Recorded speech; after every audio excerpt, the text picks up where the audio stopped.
Ladies and gentlemen, welcome to another episode of the Canadian Bowler. I am one half of your hosting duo for this morning, Daryl Fitzgerald.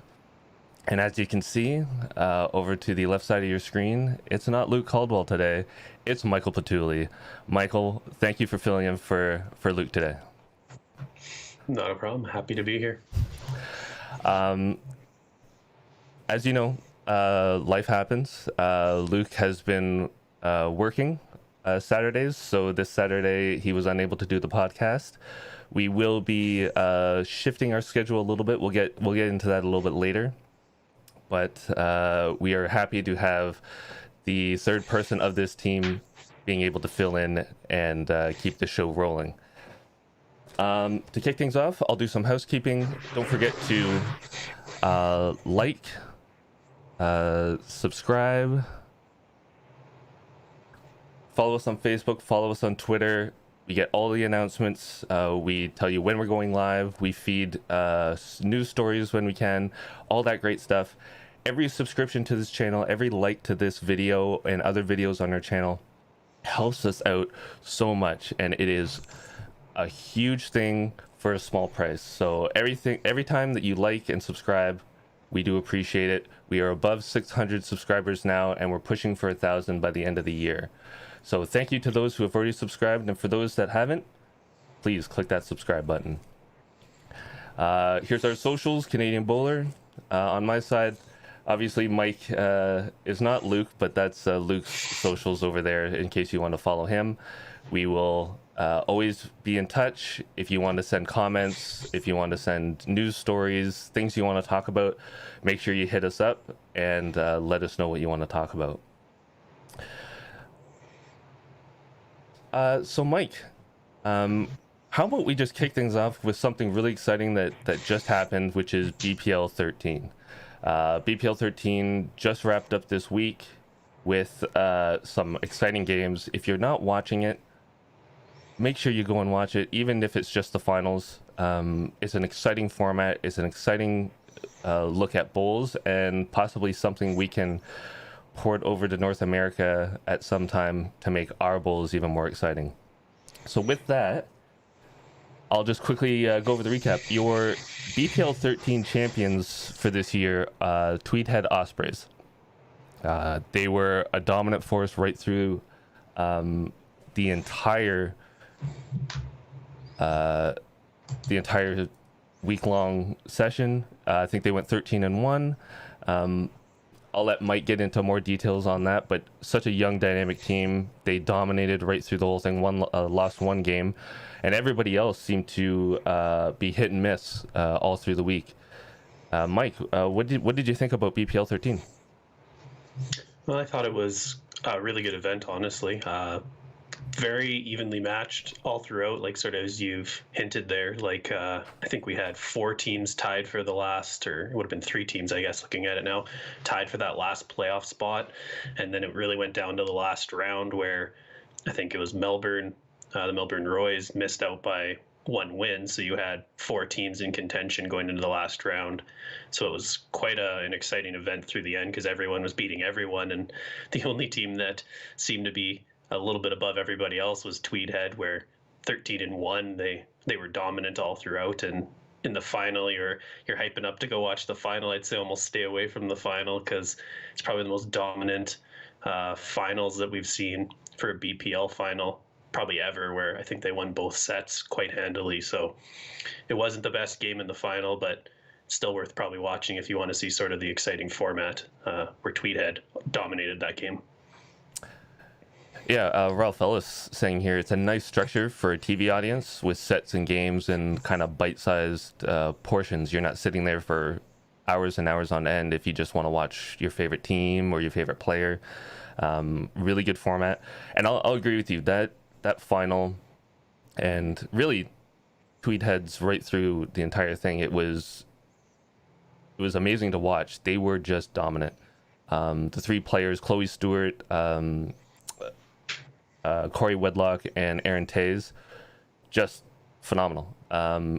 If you're looking at the Australian team and you're saying, you know, who's next or what is their team made up of, there's their core group of young talent right there, and it's incredible and a bit scary if you're not part of the Australian team to see, because they're fantastic. The Murray Steamers, who I had picked to hopefully win the final, had a rough go. They actually lost the semifinal to Tweed Heads to get bounced down and had to fight their way back to the final just to lose to Tweed Heads again. So I think it just goes to show you they're a deserving champion. And everybody, if you haven't watched it, go and check it out. There's videos out there of what you can see. There's highlight videos of just some of the best shots. If you're a little hesitant, go and check some of those highlight packages. They have some amazing plays, bowls being played. I can't say enough about it. Since we don't have bowls going on right now, it's definitely nice to see.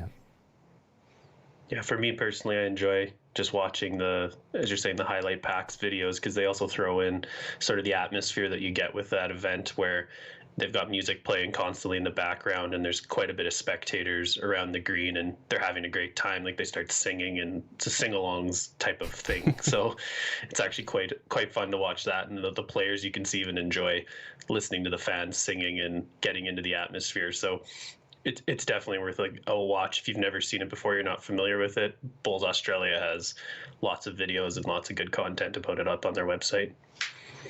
Yeah. One other thing. I mean, we look at Australia and we say, oh man, I wish we could be bowling right now. I wish things were going around. They're still getting hit with some COVID stuff. It was the Perth Suns. We had reported on our last show all the teams that were playing, and the Perth Suns got hit once again, where it was Cody Packer and Christina Christic, who were supposed to come from Western Australia to play, couldn't because of some lockdown procedures that were in place. So they had to actually be replaced with Tristan Smallcombe and Don Heyman, both excellent bowlers in their own right. But I think we've talked as coaches and as anybody that knows, when you're switching players in and out last minute, you're kind of throwing a team together. It is difficult. I think Ray Pierce was the only one to come back from the last round, so it's tough. Yeah, to essentially find out probably about a week in advance that they have to essentially rehash that whole team and then put a team of good players together. Like, I respect that they put a good team together. But again, those people may have not played together. And as you're saying, like, that team dynamic there might have been hard to sort of piece together. They almost actually made the knockout round there, the first team that missed out actually do the tiebreaker format. So they had a respectable showing, but obviously it's not the optimal format for them if your team is essentially getting scrapped the week before. Yeah, it's a tough situation all around. But yeah, congrats to the Tweed Heads Ospreys. You're back-to-back winners. Fantastic showing. And again, if you haven't checked out BPL 13, make sure you check it out. It's definitely worth your time to take a look. Moving on from that, some sad news that came out recently. I kind of tweeted it out and put it on our socials, but WOBA, the big event that happens in Ontario and at my club, so it's near and dear to my heart, is canceled for 2021. They're looking to pick it back up in 2022. The unfortunate part is that this is the I hope I get this number right, the 125th anniversary of the event, and we've had to postpone and postpone and postpone, which really makes it tough. We want to have a big event. We want to have this big fanfare, 125th, get people from all over Canada come and play and make this an awesome event, and it's just that whole COVID lockdown pandemic thing. It's a bummer, because I was looking forward to it this year. I was hoping, fingers crossed, that we'd be in a better spot. Mike, I know you were thinking of possibly coming down to play in it. What are your thoughts? Yeah, no, my plan was still to come down and play it. I've played in WOBA, I think, 3 separate times when I was younger, and I love WOBA. It's a great tournament, and if I ever have the time to actually make to come for the tournament, I totally will. And I was planning to do it, because 125 is a big year, obviously, for a tournament like that. It's actually quite impressive to have a tournament around for that long. And I was excited because I know the last couple of years they've made some significant changes since I last played in it, and it's kind of gone in a different direction, which I think is a good direction, and it's going to be something that they're going to be able to build on and make it probably the premier tournament in Canada. So I was excited to come out, and been nice to see all my friends that I haven't seen in going on probably 2 years now because of COVID and all the lockdowns. But we'll save it for next year, and we'll be even more ready to see each other, I guess. Yeah, I think this kind of ties into some of the stuff we've been saying about clubs. We're hoping that WOBA comes back in 2022 and just blows the doors off of everything and brings that excitement back, gets people out from all over Canada to come and play in an event, see each other again after such a long time being away. And I think we've had chats about this. Clubs, associations, bowls in general, for those countries that are still locked down and still struggling, make sure you're planning that when you open, you're trying to blow the doors off. You're trying to make your presence known. You're trying to do something special that people will catch on to and come out and take a look. This is our chance to capture an audience. This is our chance to showcase our sport and do something special where it's not the year after year open house, same old stuff. Think outside the box.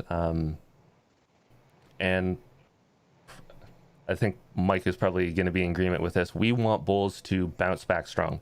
And if you can do that, if WOBA can come back, if the bowls community can come back, that'll be exciting.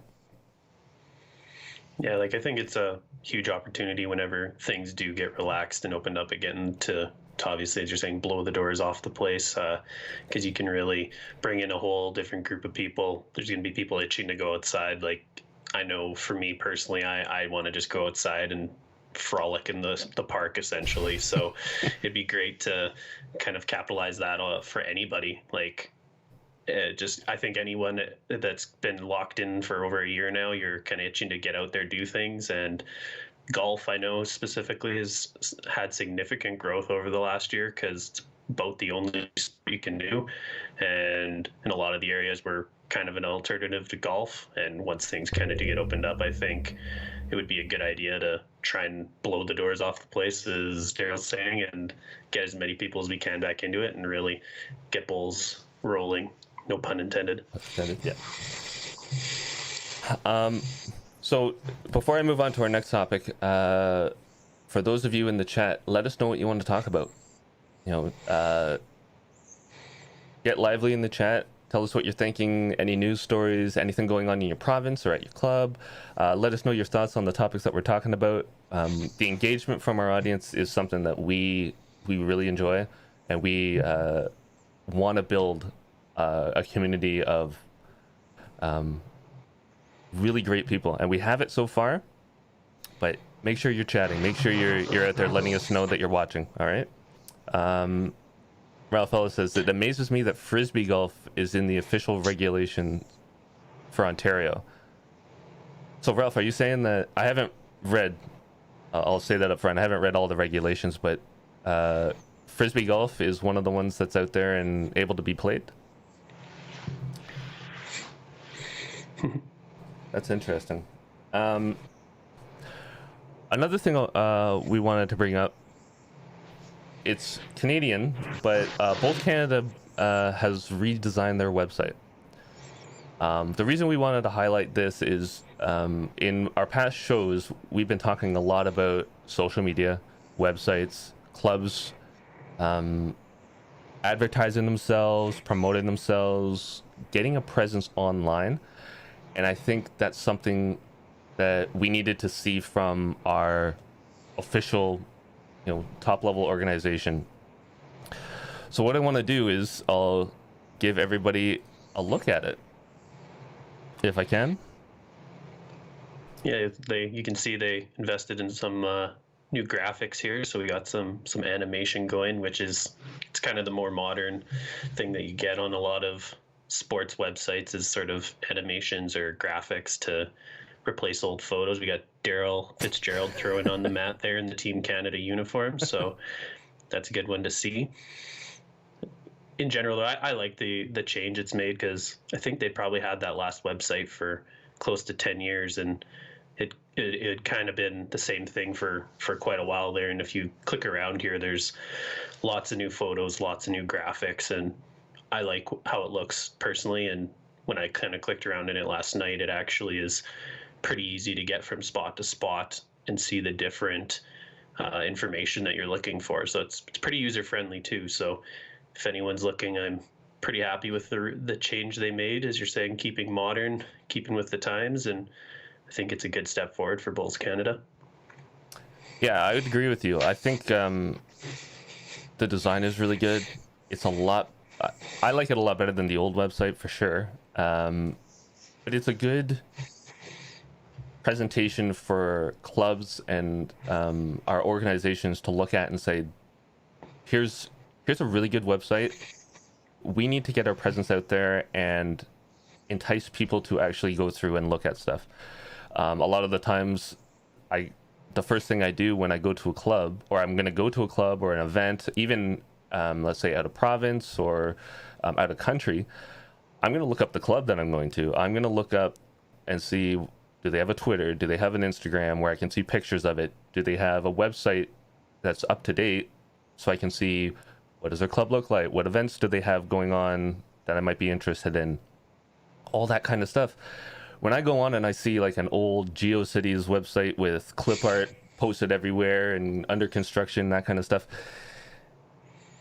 it kind of turns me off. And I'm going to look for something that, and know that, is the club really up to date? Is the club really taking care of everything that they should be taking care of?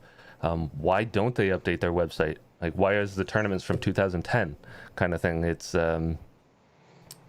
very important that we keep an up-to-date website and up-to-date social media presence, so people can find us, basically. Yeah, for sure. No, I can't agree with you anymore. It's something I've had in the same part too, where I go to a Facebook page for the club, or if there's not a Facebook page for the club, it's a bit of a throw off when you go to it and you don't have any information about maybe the address, and then you have to rely on Google. Or so it's important, just if someone is trying to search your club up, to either have the Facebook or a good website where they can either get directions or get the specifics of what they need to do when they get there, or contacts, things like that. So it's definitely important to have a good website. Yeah. Ralph, in our chat again, the OLBA has been hunting for funding for a website rebuild. Right now we are a big filing cabinet for our membership. It does not phase outward. So yeah, that's true. There's a lot of websites out there that does have good information, but it's not presented very well, right? Like, if it's just lists of stuff, tournaments, fill out this form to do this, whatever it is, it's not enticing. You want to see some pictures, you want to see people having fun, you want to go to their Instagram and see videos of people playing. And if I go out to the club, am I going to have fun? Am I going to do, what am I going to see? What am I going to expect? On Twitter, updates, just letting people know what's going on. I can't say it enough. It is highly, highly important for every club to really go that direction. Yeah, definitely. It's kind of one of those things where I think if you don't have that engagement online, or the ability to engage with people online, that you're really missing out on a demographic. And if you want to sort of bring in the younger crowd, or the crowd in general now, I think it's moved away from newspaper, and any sort of print advertising specifically is struggling at this point. And I think you really do have to kind of pivot and move with the times to even be able to catch a lot of the people that are looking for things. It's online now, so you have to be able to have that presence online and get those people online. Absolutely. Leanne Franklin, she's from my club. She's been actually managing our social media. She said, yes, please, more videos so we can retweet and share. And that's another thing. When someone finds something really neat for bowls, someone takes a video or snaps a picture that's just really, really cool. It's great for other clubs and other bowls social media I guess, outlets to pick it up and share it. Share those things around. If you like one of our videos, and hopefully you do, share it. That'd be great for us. All right. I guess question I sort of had for the chat, like me and you discussed this earlier. I guess Bulls, Saskatchewan. Like I'm from Saskatchewan. We have a website that I know they've been working on, and they did some work recently. It was similar to Bulls Canada. They modernized it because we had a very GeoCities website, as Daryl would call it. They did some work on it, got it back to kind of the more modern times. It's looking better than it was. We recently canceled our provincial format where we were going to be going to nationals, but I wanted to see if some of the other people in the chat sort of had more info about their provinces, what they're doing, because tentatively Bull Saskatchewan, we're going to go with a provincials of sorts.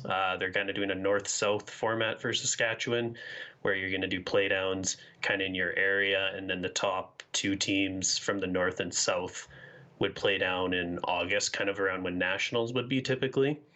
And then we were going to kind of have essentially a 4-team round robin to keep the numbers low, everything like that. So they're kind of playing with COVID rules to make sure that if things kind of keep locked down or keep status quo, that they're keeping the numbers low so that it's not as many people together at a time. But I just wanted to see if other provinces have any sort of a format put together, because ours is, I think they're trying to run a mixed pairs, senior triples, men's and women's pairs, and then singles. So kind of 2/3 of the normal docket, just to see if they can get some competitive play in there, because I know lots of people are itching for it. And then if they kind of do relax things, hopefully in the next couple months, it is a possibility, I think, to run sort of formats like that. So I'd love to see if there's any plans in other provinces at this point. Yeah. So for those of you in chat, let us know if you've heard anything from your provinces and what they're doing. That's an excellent point, Mike. I know for Bulls Canada, I guess the kind of push is to say, we're not doing nationals, but we want to help provinces do something else. So when we can't fly across Canada, we can't go province to province, in the provinces that are able to bowl, do some big events. It doesn't necessarily have to be provincials, but Saskatchewan is doing their quote-unquote provincials. It can be anything. It can be just a big, fun festival event. It can be a multi-club event, a multi-club competition, club against club. Things like that are just excellent for this opportunity. You can't do nationals. You can't do qualifiers to go to nationals necessarily. So why not do something really special for your province? Yeah, it's a good point there, Daryl. Like reading the chat, I'm seeing John Seitman from Nova Scotia is indicating, depending on restrictions, they're looking at planning stuff like that, and that yes, pretty much they're planning some stuff, and they're trying to figure it out as they go. So I kind of figured a lot of provinces it's going to be that way. I was actually surprised to see the information from Bull Saskatchewan that they've essentially got a plan in place, just because there's so much in limbo even here right now, where I live in a city that's completely locked down. Like Regina is completely locked down, where there's advisories to not travel in and out of Regina, but then the rest of the province has less restrictions than we do. So it's surprising, but I guess as time kind of progresses, we're probably going to know more, and then I guess provinces will kind of get it figured out as they go along there. Yeah, it's extremely tough. It's a moving target for sure. We've seen the world events kind of tentatively say, hey, we're going to do it this date, and I don't know if it's like 4 or 5 times now that they've actually said, no, we're going to move it another year, or we're going to move it a couple months. It's tough to see, because you get your hopes up for something, and then you go into another lockdown, and it's like, oh, well, okay. What are you going to do now? Yeah, like I guess my question I'd have for you then, Daryl, with it being another lockdown year, sort of not having maybe as many competitions, coming from a coaching side of it, is there any sort of recommendations you'd have for someone like but should they maybe look at targeting developing certain aspects of their game, or would you maybe have recommendations of how someone should go about that? Because if you're not be able to play as much, it could be more of a technical year where maybe you can take advantage of just developing yourself as a player. A big thing for me, and I'm going to be telling my players that I coach this in sort of our next group meeting, is connect with people, with Skype, with Zoom, and all the other platforms that are out there that you can connect with people. If you have a coach, try to connect with your coach. If you have players that you play with or are close to, connect with them. Chat about bowls and how the last couple years went, and what they're doing. Share ideas. The second is when you connect, and if you can connect with a coach, use video as an option for training. So when you go out there and do your drills, take a camera out with you, take a phone, and set it up so you can tape the drills that you're doing, show your delivery from different sides, do everything you can. It's not perfect, and it's not necessarily the best way to do it, but in the restrictions that we have now, you can send those videos to your coaches. You can send those videos to people that you trust, to give you advice and get feedback, and then go back and work on it again. It's trying to think outside the box and trying to do things that you might not normally do, but give it a try. And if it works, great. If it doesn't, no harm, no foul. I was gonna say maybe send those videos to the Canadian bowler, those crazy trick shots and those beautiful shots you make when you're practicing on your own, and maybe they'll get featured here in a show of ours where we have a nice drive or a beautiful double wick trail. I don't know. Get those cameras out. We'd love to see the videos. If we can't really engage with each other on the green, it'd be cool to get some videos from people of either the practice that they're doing or maybe just the scenery at their club, anything they want to show us. It'd be nice to see some videos from people. So let's see. It would be nice to use this platform to share ideas for June 6th online auctions raffles. So June 6th, Bowls Days in Canada. If you have ideas, if you have stuff that you're planning to do for Bowls Day in Canada, if you want promotion, kind of like Mike just said, send it our way. Let us know what you're doing. Let us know where we can find the information. And we're more than happy to promote what's going on in Canada for those events. That's what we're here for. We're here to promote bowls. We're here to dispense the information to everybody that will listen and get eyeballs on the sport. So if you're doing something special, let us know. Ralph also says we will be doing green maintenance videos in June this year for OLBA. So everybody that's out there, take a look at that. Green maintenance videos are great. Gives you ideas on how to take care of your own green if you're unsure. And we always need more training videos. And he says coaching and umpiring still up in the air. As Mike said, we are hoping to get some stuff out for the Canadian Bowler. He kind of said that earlier. We've been saying it for a while. We're hoping to do some coaching videos, not necessarily on the green, but some off the green stuff. And then once restrictions kind of release a little bit and allow us to do a little bit more, Luke, Mike, and myself are going to be trying to do some videos together and apart where we can do on-green stuff, whether it's shots to try, training videos, drills, all that kind of stuff. So cross our fingers. We're hoping that we can get that stuff out as soon as possible.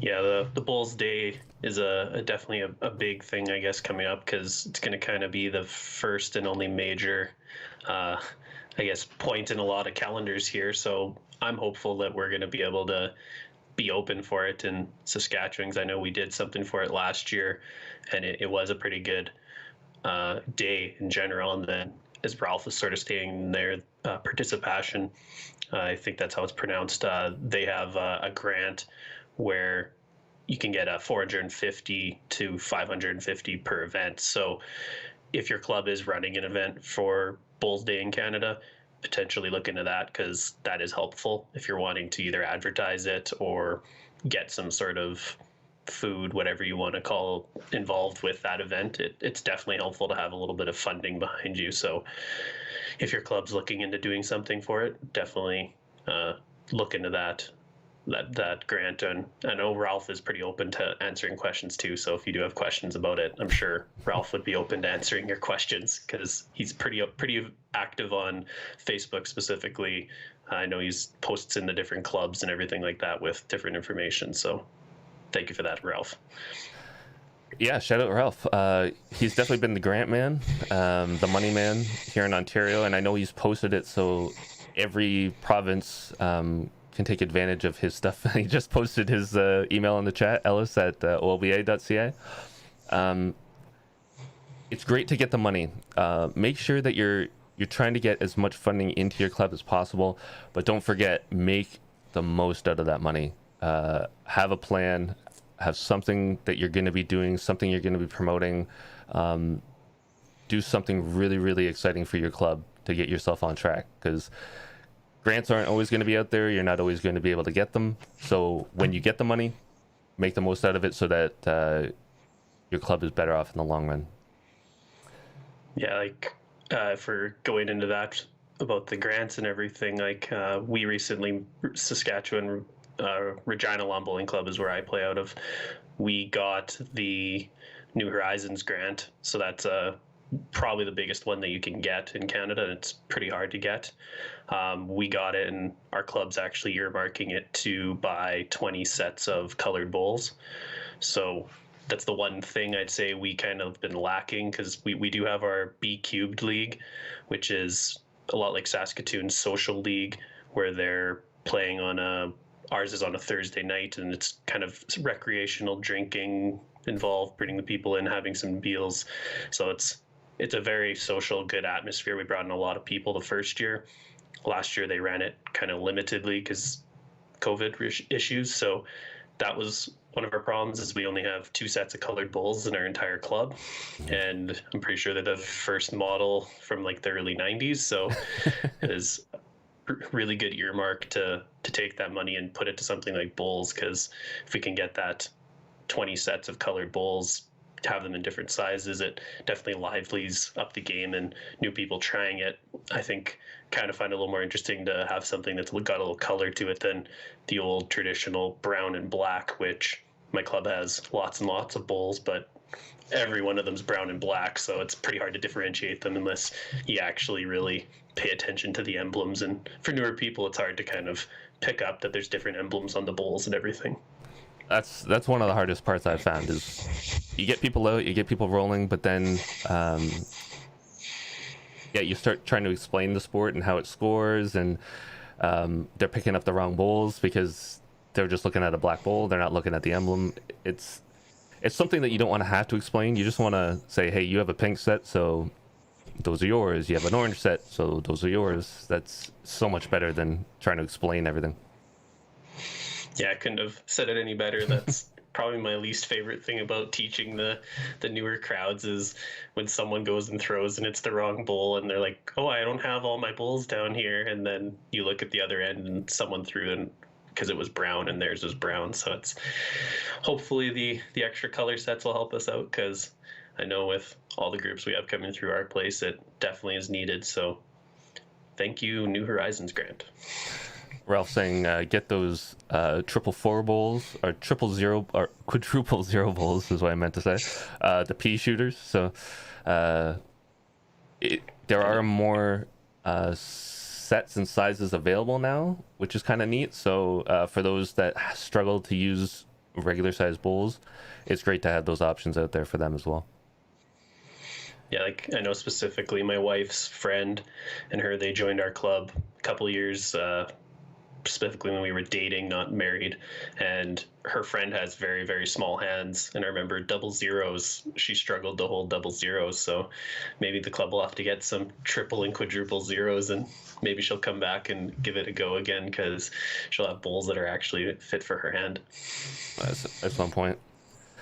All right, so shifting from that, I wanted to throw out a question to you, Mike, and you might have to dig deep for this one. We didn't really talk about it before, but do you recall, or do you have something that you can bring up where, let me phrase it this way, what is the worst piece of advice you've ever received from someone on the green? So on the green or off the green? I could probably think of one for both. Maybe, yeah, both is great. Yeah. So the first one I would say, so worst piece of advice I've gotten on the green. I had a mid game at nationals. I had a person from another team try and tell me that I wasn't measuring correctly. So they literally, as a vice at nationals, proceeded to tell me I didn't know what I was doing and that I wasn't measuring correctly, and tried to essentially steal a point from me. So that was a fun moment on the green. We ended up getting an umpire to come out, and the guy who didn't know how to measure apparently was measuring correctly, and we actually got the point. So that was the worst piece of advice I ever got on the green. If I had to give one from off the green, I've had lots of people come at my delivery for my technicality, always called technically flawed, whatever you want to call it. And I've had some like people try and pick at my delivery for like the certain parts of it where there's, as we kind of talked about in the last episode, I think you kind of make it work what you have to do. And for me, it's come to a point where I've made it work for what I need to do. It's kind of what my body needs.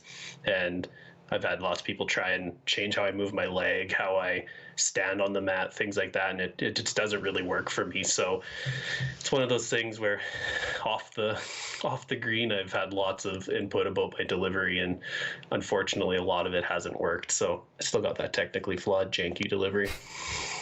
That's awesome. Ralph Ellis chiming in here. RT Harrison, how to become a champion at bowls? Don't wear glasses. If you need glasses, wear those glasses. I can't recommend that enough. All right. I'm gonna say for me, it was advice from my teammates. I was a novice, and this is going way back, and this is something that was a teaching moment for me as a young player, as a new player, to read the rules and understand the rules and know what's going on. It can be the difference between a win and a loss. It can be difference between a couple points and no points. I was a lead for a novice team, so this is players 5 years or under in actual playing experience. We were in a tight game. We knew that the other lead could not play long, so we were going to play long. You know, we were really smart enough thinking, how are we going to take advantage of someone's weakness? But me not knowing the rules, and this is my fault, knowing that if I threw as a lead in the first and threw it into the ditch, I would lose control of the jack and they would get to throw it where they wanted it. I proceeded to throw it in the ditch thinking, oh, it's going to be long. I'll just rip it down there and make sure it is long. Lost that. They threw it ultra short. They won a ton of points. They won the game. Totally terrible. And someone told me, you know, just rip it down there. If it rolls in the ditch, it's fine. Worst piece of advice I could have got at that moment in a big game. So it was a big teaching moment for me to say, read the rules, know the rules for yourself. Don't take anybody's word for it, because not everybody knows it themselves, right? Yeah, taking someone's literal, what they say to you, just rip it down there. Why not? Doesn't really work. It was terrible. That's a good one. Ralph Ellis in here. Go ahead. Singles champ in the Southern Hemisphere. Throw the jack in the ditch to hide your preferred length. That's kind of going along the lines of what I just said. You know, the awful advice. The old buggers used to lie about the rules all the time. Once you started to beat them, that's why I kept a copy of the rules since I was 15. Going to Ralph's comment there for the singles almost reminds me of Dylan Jacobs. Back in the day, he would play a little bit of mind games with singles sometimes, and he would never take the jack even if he scored. I remember at one nationals, he literally did not throw a jack. He would literally just let his opponent every single end throw the jack to sort of play a mind game with them. So sounds like it's not just him who's done that in the past. It's amazing. You think that throwing the jack would be the easiest thing in the world. You know, you're just throwing it straight ahead of you, but I won't name names, but I've seen a few people, and maybe we'll get them on the show to tell their stories, that can't throw a jack to save their life. It goes like directly out of bounds, and it's amazing to watch. Yeah, I've seen that before.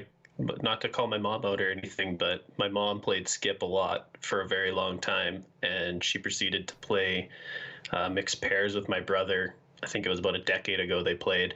And the first year that they played, my brother just said that it was comical for the first 3-4 games of provincials watching her throw jacks, because half of the time she would drop them or they would come out of her hands sideways. He said he'd never reset or thrown a jack back because it went out of bounds. It always just been long or short. And he got his first out of bounds jacks because of my mom. So It's funny.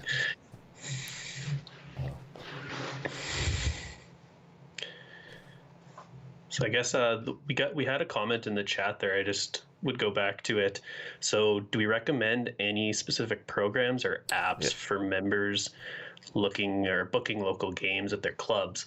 So do you know of any apps that you can sort of book games or sort of schedule anything, like any sort of scheduling app, I guess? The only one that I've tinkered around with, and it's mostly for like coaching purposes and like OPL. I think there's an app. I want to say it's not Microsoft Teams, but it's something like Teams, the name, and it allows you to, as a coach, to set up your team, to set up all the emails or phone numbers, so that when you send out a message, it goes to everybody on your team to say, hey, practice at this time. You can set up calendars in there to share with everybody. Ralph just said Sign Up Genius. That might be a choice for you. I know my club kind of uses a back end, just a table to book it. So you put your name in, it shows up on the website to say, hey, here's all the people that have signed up. Off the top of my head, I don't know anything specific, but that's an excellent question. We could actually look up and see if we can recommend any stuff to our viewers. So. Yeah, like I know me personally, I've managed multiple hockey and soccer teams. Like just when I'm not playing bowls, those are kind of my two sports I like to frequent. And managing those teams, I've found if you make a group in Facebook and only have the players that are part of your team or part of your club, whatever you want to call it, it is a good platform there, because you can make polls, you can make events, things like that are going to get the notifications to people. So if you're not able to find a specific, I guess, program or app that works for you, Facebook does have the different programs within groups. So it's not perfect, but you definitely can find events or make things in Facebook that make it pretty easy to get groups together. And that's an excellent question. I appreciate it, because for bowls, innovation and bringing on new technology and using it, it's a struggle. For us, just trying to get our members and people that we know to come and watch us on YouTube, which you think would be just a general thing, it's tough. They can't find us. We have to constantly tell them, this is where you go, this is when we're having our show, all this kind of stuff. So having them use apps and technology and websites and all that technically should be helping everybody and make it easy, it can be very, very daunting for older members. So you just have to keep that in mind as well. Yeah, like as she just commented there again, having a hard time convincing members to sign up for Facebook, and I can understand that because technology side of things is difficult. So maybe that'll be a mission for the Canadian Bowler, is to figure out some sort of a platform or click around and maybe get an update there. Next show we'll get Luke to do a hot news report about it. A really good idea. We could put out stuff when we do find technology that helps, when we do find things that work for the bowls community. We can put videos up on our website doing tutorials, and it's not necessarily Mike or myself or Luke doing them. We can find an expert. We can find someone that really knows what they're doing, like Ralph, let's say. If he doesn't do it for OLBA right off the bat, if he has an idea for doing a tutorial to get people onto a system or onto a good scheduling app or something to do, maybe we can put out a video for you guys on that as well to help you out. Perfect. I wanted to ask you another question, kind of along the lines of the worst advice you got, but what was the biggest loss in your mind that you've been a part of? Like the worst game or the worst outcome or the worst loss at a certain time? And did you learn anything from it? So many different losses that I can think of personally. Like one that comes to mind was, so like in Saskatchewan we have a double knockout format for provincials, and I started playing competitively and it would have been 2007, and I didn't make it to nationals until 2011, so 4 or 5 years of trying. And then I think I only made it to nationals the one time and then lost out 2 times after that. So I made it one time in about 6 or 7 years. And a player who was always a thorn in my side was Keith Roney. He was longtime skip legend from Saskatchewan. And I can remember the one year, I think it was 2010, the year before I made it, we were playing him in the fours final. And we were like the A side, so we had to lose twice. And we got absolutely annihilated in the first game, like probably a 20-point loss, and we quit like 2 ends early. And I remember just being so demoralized by that loss that our team just really didn't even have it together for the second game. And so that really taught me sort of mental perseverance, just because if you're having a bad game, you can't really let it stick with you for too long, specifically if you're playing a double knockout format or you're playing a round robin, whatever it might be. You kind of just have to get back to it, play the next game like it didn't matter. So that one taught me a lot, because yeah, losing big time definitely sucks, specifically when you're the A team and you think that you're going to just walk your way into nationals, and then not so much. That's rough, but it's good that you learn from it, right? And I think my point for this is for all those out there that are looking for ways to improve, are looking for ways to get better, always keep in mind that losing is part of the game. I know we want to win. I know we want to do well. I know we want to get to the nationals or international play. We want to get to the national team, maybe, to go and play in the Commonwealth or something like that. Losing is part of that. And I was talking to a bunch of players recently. I've had some coaching calls with some people, and we actually had conversations about losing, and we had conversations about it's not, I mean, it's a famous quote, but it's not how many times you get knocked down, it's how many times you get back up, right? So you can lose, and you can lose over and over. And for myself, trying to get out of districts just to get to provincials in Ontario, and then try to get provincials just to get to nationals in Ontario, you're going to lose a lot more than you're going to win, at least for the first part. And you have to learn something from every loss. What did you do? What do you need to go and work on? What does your team need to go and work on? It might not be your skill. You might have all the skill in the world, but maybe your strategy's wrong. Maybe your tactics are wrong. Maybe you're playing the wrong length. Maybe you're playing not as a team. You're playing as a bunch of individuals. There's so many things that you can learn. And I think it's really, really important for everybody listening here and everybody watching the video afterwards. And I'll probably do a video on it as a coach about this kind of stuff.